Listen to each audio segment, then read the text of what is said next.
Alright, so welcome to round 4 of a standard daily. My mug cut out for the last 2 rounds of this daily, so I'm going to go right through the replay. We're currently 2-1, we lost Abs in control last round. So we kept this hand of Elvish Mystic, 2 Boon Satyrs, Den Protector, and Hidden Dragonslayer. I mean, this is like what the deck wants to do. Play turn 1 Accelerate, and then Accelerate to good 3 drops, plus the morph creatures that are very good right now. So Saltwater Cliffs, when you see Saltwater Cliffs, I thought it was Cunyo's mill deck, but it could be Thopters, and spoiler alert, it is. And Thopters is the reason why I'm playing this deck, because I think it has such a good matchup against Thopters and Mono Red. And those are the two, I think, biggest decks after the Pro Tour. However, in my retrospective at this green-white aggro testing, I think that this deck is probably not that great of a choice due to the rise of Absent Control and green-red Devotion decks. So here we play Elvish Mystic on turn 1, pretty self-explanatory. He plays this Spring Leaf Drum, and I'm like, oh, okay, sweet, we're in it, because I really want to play this matchup. I haven't played this matchup before, and I'm excited to see if my assumptions of this matchup are correct. So here we play Hidden Dragonslayer face down because we don't want him to Insult Artifact the Spring Leaf Drum and hit us for 5 and then not have a play to kill the Insult Artifact creature. Now we could play the Darksteel Citadel, but he can't suit that up the same turn and attack, so we just wanted to have the insurance policy. And they don't have that many removal spells main board. They only have 4 Shrapnel Blasts. And if they're using a Shrapnel Blast on a Morph, I think we're in a pretty good spot.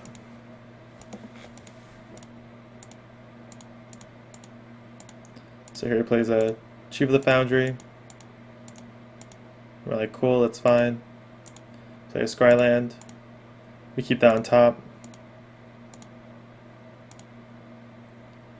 And here we leave a Boon Satyr, because we want to try and deal as much damage as possible. We are not the control deck in this matchup. I believe we're the aggressor, because I think with enough time, he can get enough Chiefs, or like accumulate enough burn and soul artifacts, whatever, where we would run out of disruption. We only have 3 Dromoka's commands and 2 Hidden Dragonslayers, really. And we have like 3 Valorous Stances, where he has a bunch more super good threats, and his Hangarback Walkers get better earlier in the game, so we want to try and turn the corner as fast as possible. Like disrupt a little bit and then turn the corner. So here we're going to get attack for 3. We play Boon Satyr. He Shrapnel Blasts. We're ecstatic with that. We think that's cool. We scry. We keep that on top. We attack with the Morph. Plays another Chief. We flip up, kill one of the Chiefs. Get hit for 3. Alright, so here we play Boon Satyr, bestowed onto the Hidden Dragonslayer, because we just want to try and get as much damage as possible and gain a bunch of life. This deck has a really hard time. It can deal you in really big chunks, but if you gain life in really big chunks, I think it's really good. Especially if you're putting pressure on them.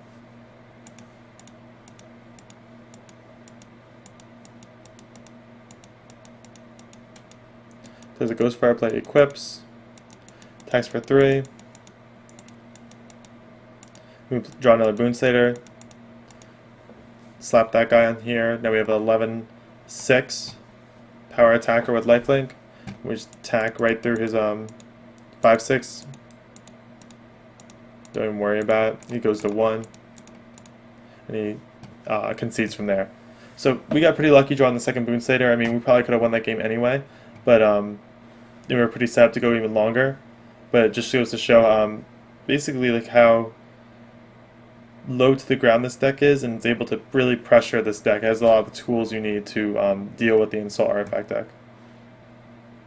The tools being Disruption in forms of Dromoka's command, Hidden Dragonslayer, but also the ability to be the aggressor while disrupting and not have a painful mana base.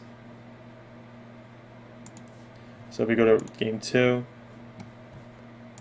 we brought in Unravel the Aether, and I think I don't think we brought Evolutionary Leap, but I know we brought an Unravel the Aether, and I forget what we took out. I think we took out 2 Coursers because we don't really want the game to go that long. And I forget the last card. Excuse me. So here, get this hand. It's got an Elvish Mystic, Fleecemane Lion. It's got pretty much everything we want. Dromoka's Command. Just like a very good hand. Mana Confluence is a little bad, but what are you going to do?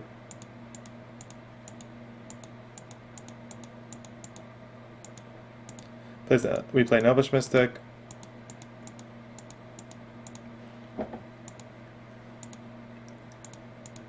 On his turn, cast a Hangarback Walker.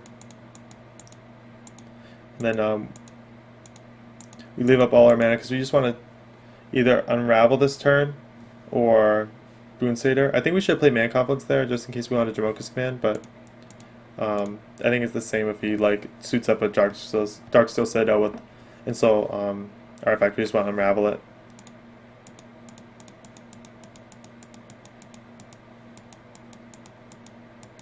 So there we play the Boon Satyr, we play the Insult. Now, I don't want to attack with the Elvish Mystic because I want to leave up. I want to play Fleecemane and leave up Insult, or sorry, Unravel the Aether.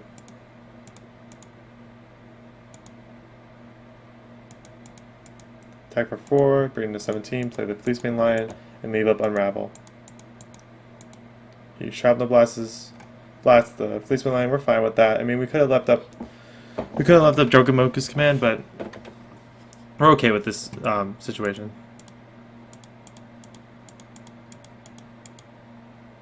Alright, so he clears up. We were worried about Rupture. That's why I played the Fleecemane Lion. But it's not the end of the world. We have plenty of cards to reload. But we probably might have been able to play around Rupture a little better. But if we played like another 3-drop other than Boon Satyr. I'll think about that in the future. And plus, Boon Satyr has a lot more utility of sticking on a dude and making it really big. So, I think it was wrong to play Boon Satyr there.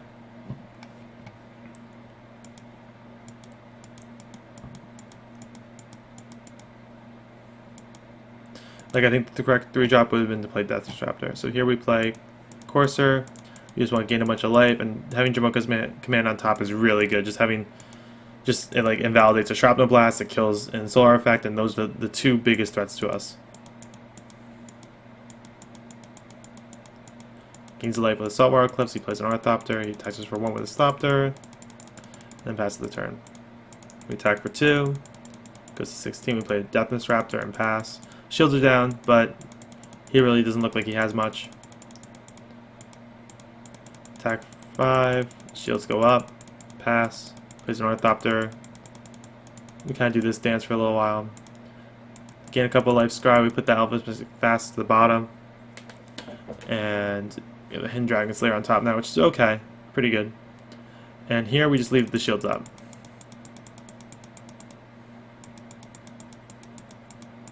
Attacks for 1. Not really doing anything over there. Attack for 5 again. He chumps.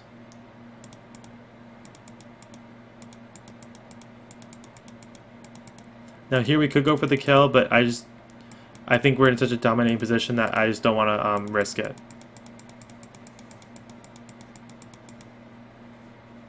So here goes the Shrapnel Blast, my Courser.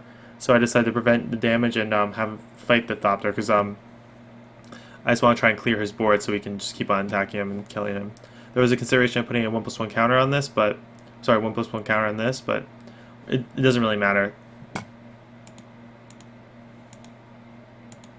So here we Dromoka's Command again after getting negated, and this is why he wasn't really doing anything because he just had a bunch of these reactive cards in his hand, which is like a big issue with playing this deck, I think, because you do need the payoff cards. That you could have this weird hand of negate, Ornithopter, Darksteel Citadel, Shrapnel Blast. It's a little weird. Like he wasn't doing what I think he was trying to make the game a little longer, but our just aggression was way too good for him. So he does kill our course with the Shrapnel Blast with the last negate. But we're still in a pretty awesome position. We have Unravel the Aether just in case anything else goes wrong. So he plays the Spy Network. So So we decide to go for the kill here.